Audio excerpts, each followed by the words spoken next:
YouTube? Janice Aileen back. Peace, love, and palm trees and all that. So I'm pretty sure everyone has seen and been talking about the new episode of Power that came out last night. Episode 405. The title is Don't Thank Me.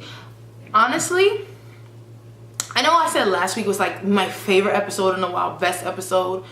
But this shit right here, nigga. Son, I've never seen a reaction so big from a TV show like this before. Like, my Snapchat, Twitter, Facebook, like everything has just been on fire since last night. And by the way, you people who've been spoiling the show and just, that's annoying. Like, why do people do that?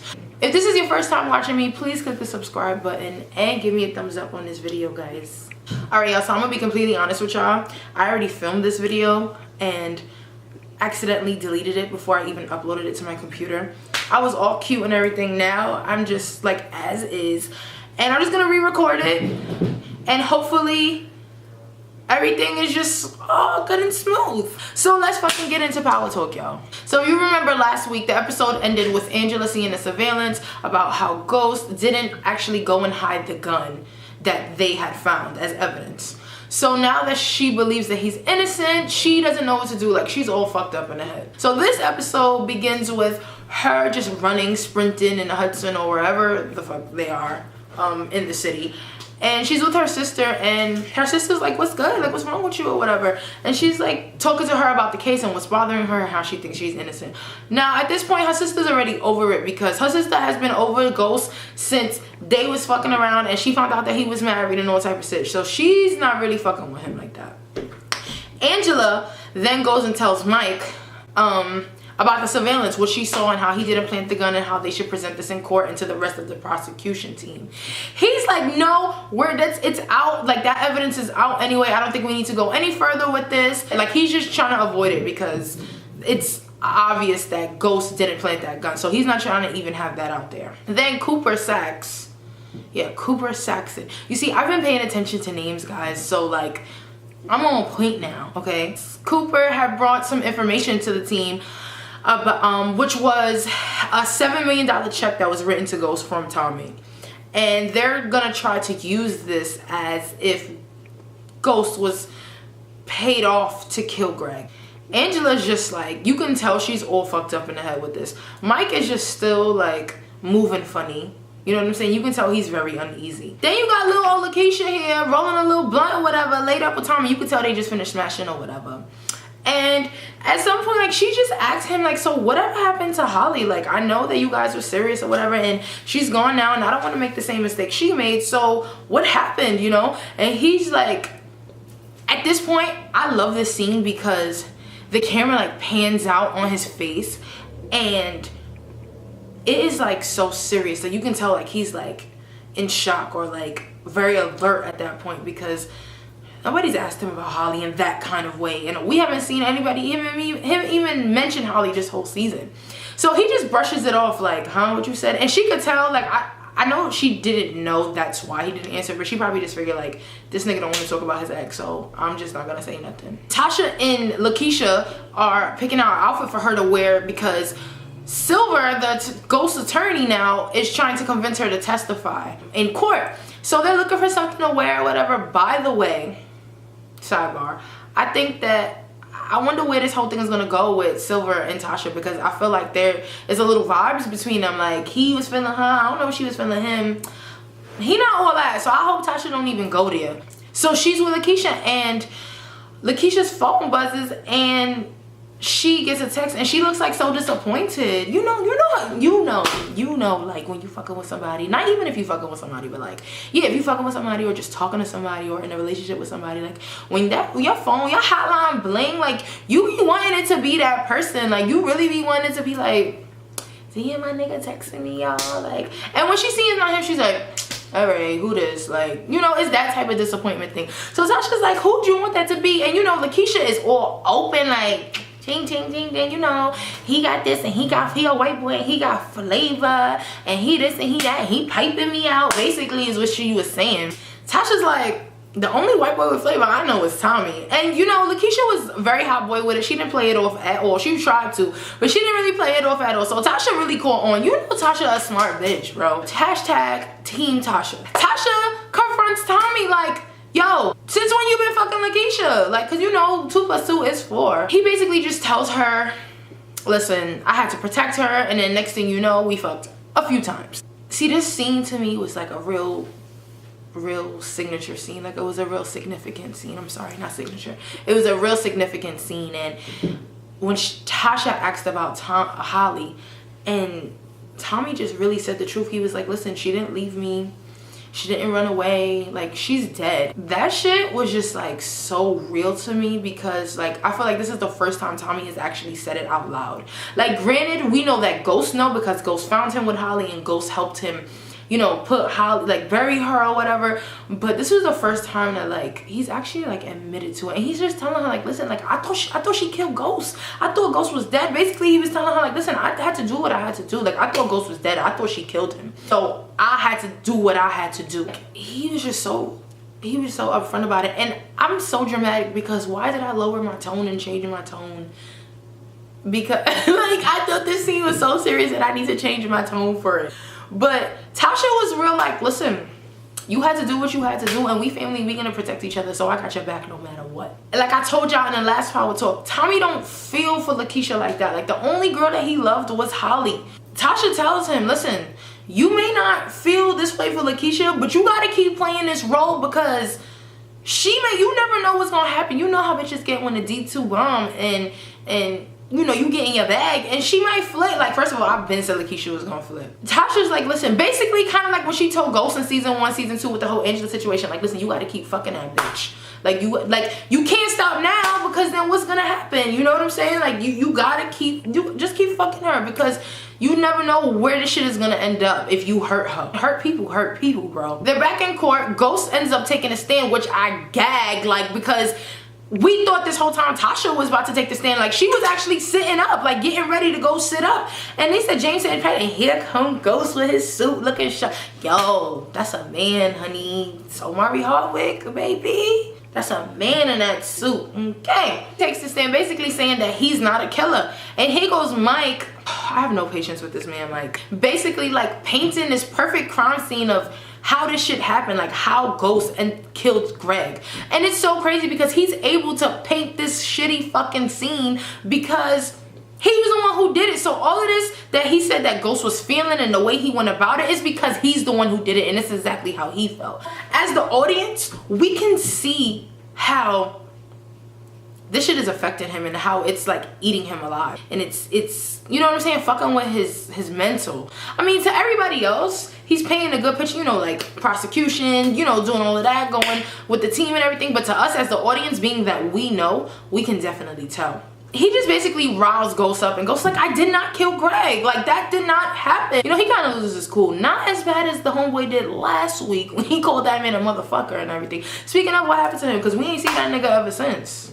What I actually like these writers, they do this shit real good. Like, the way they write shit, and you gotta pay attention to little shit like that. Like, if you notice after that scene, Ghost just walks out, and at first he looks at Tasha and his kids, and then after he looks at Angela, and it just plays an important, I feel like it was just, I don't know, I just like to pay attention to those little things because they mean things to me, you know what I'm saying? You know, like, here goes his family and everything, and then here goes the bitch that he left them for. Angela goes and visits Ghost and his attorney in jail, and she basically put him on, like, listen, at your next court date, this is what they're gonna do. They're gonna set this $7 million check up. As if you did this, they're gonna set you up and make it seem as if, you know, you took this as you were paid off, and this can become a RICO case, whatever the fuck that is.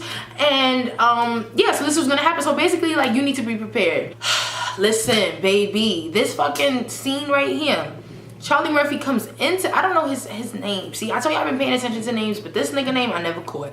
He comes, and you know, he been fucking with Ghost since Ghost walked in that bitch. He been fucking with Ghost. On his shit, like, fucking with him. Cause they going back and forth. He's telling him, you know, your wife needs to be digged out. Your kids and your wife gonna be calling me daddy. That was just it. Ghost is already pissed off because of what he just went through in court. So he just flips on old dude. Fighting, going back and forth. Next thing you know, this nigga take a whole weight and just fucking done Charlie Murphy shit off. He's on the floor, and next thing, like, he just starts going ham. Like, Ghost look like an animal, like holding that weight over him, like blah, blah, blah. Like, he really was going ham. So this whole time I'm thinking that this is like a dream, or like, you know, something he wants to happen, like thinking, and then it's gonna jump back to the actual scene of them still being face to face. But then when I see Teresi and old dude come in, I'm like, oh, because you know Teresi is who set that up. And I'm like, oh, mind you, I'm watching this shit at like 2:30 in the morning in my living room, and I'm like, oh, this shit is real. Like, cause I'm like, what the fuck is gonna happen? Because boy, like, you already going down for murder, and here you go kill somebody else. Next thing you know, homeboy takes a knife out and goes to try to poke him up. Ghost is like trying to stop him from doing it, whatever. Here comes Teresi, literally chokes this nigga out on some Holly shit. He Holly dude. Like, that's what I'm gonna say. Every time somebody get choked out, they got Hollied. That's my new thing. Cause Holly got Holly down to the ground, okay? Next thing you know, he basically tells Ghost like, yo, listen, bomb, change clothes with this nigga. We gonna set this shit up, basically as a murder-suicide. And then they walk out that bitch like 2 G's, and I'm like, that was a, yo, first of all, that shit was very gory. Like, I was like, damn, like his whole head was like, I don't know, y'all, but that shit, I was like, oh my God. Now Angela takes the stand. First of all, before she even gets up there, I wasn't expecting her to get on that stand. So when I heard Attorney Silva say A, because you know they AUSA, so he goes AU, I said, no, this bitch is getting, like, I'm telling you, I didn't care who I woke up in this house, because I was in here screaming. So she takes the stand, and basically all she says is that, you know, the misconduct of the prosecution about they didn't want to do the surveillance tapes and so and so, and basically she just says that she feels that Ghost is innocent. So now the prosecution team, Mark, the Asian guy, gets up and he basically flips the script on Angela, like, you saying we did this, this, and this, but you did this, this, and this. Mind you, the judge is gagging, like, what? Like, y'all did all of this? So he's like disgusted with this whole prosecution team. Like, as United States attorneys, he's like, listen, y'all are just off the hook. So then he just dismisses all the charges and Ghost is fucking free. Yo, that was another moment I was in here screaming, because boy, Ghost is like goosebumps be, because Ghost is free. Like, I know everybody who watched this episode was just so happy when that man said that. Like, that was everything. Like, that's all we want. We never wanted Ghost to be locked up anyway. We hated Angela from last season finale when she got him locked up. So we are like, the fans are jumping for fucking joy. As Angie's walking out, you know, she's distraught because now they all on suspension. They all fucked up in the game. So now she's walking out and he's like, thank you. And she's like, don't thank me. That's the title of the episode. Like, don't thank me. Like, this is not for you. I did not do this for you. I did this because I want to prove who's Greg's actual killer is, and you're not actually his killer. And let's not act like you're right, you didn't do this, but let's not act like you completely innocent. So fuck up out my face is basically what she said. I don't know, y'all. Like, what y'all think? Like, y'all think she's still feeling him? Like, because I don't know if he's still feeling, I feel like he's still feeling her, but I don't know if she's still feeling him like that. Like, I feel like she might let him hit again. I don't know if they could be on that romantic level again. Like, cause she seemed like she pretty much over him. And even though, yes, she got him exonerated basically, and I feel like she had a little bit of feelings for him, and that kind of played part in her doing what she did. But I don't know, kid. Like, I feel like Angie is just not with the shits no more. Like, Ghosts come with too many problems. But then again, when the D2, like, you know, you never know. I just don't think that they gonna be fucking around like that again. I don't know. Let me know. Comment below and tell me what y'all think about that. I'm on the fence with that one. So Tommy gets word that he has to go to Chicago. He's wanted in Chicago, and he goes with a new car and no cell phone. So basically there's no trace of Tommy, and I want to know how this shit is gonna fall into place, because Teresi, when Ghost was getting processed out of jail, Teresi gave him a phone and was like, make sure you give this to Thomas Egan, you know? And he's like, Ghost is like, why? Like, this is the second time you bringing up Tommy. Would you know his father or something?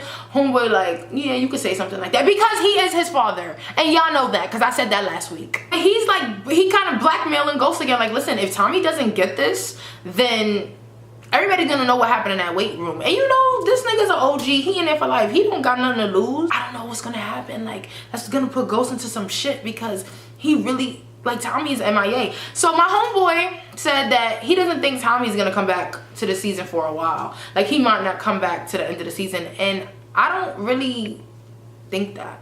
I mean, I hope they don't do that because it's like, shit gotta fall into place. Like, if Tommy not, first of all, Tommy is a fan favorite. Like, why? He has to be here right now. Like, he can't be anywhere else. Like, I need Tommy back in New York. Like, I need him to make that quick run and come right back.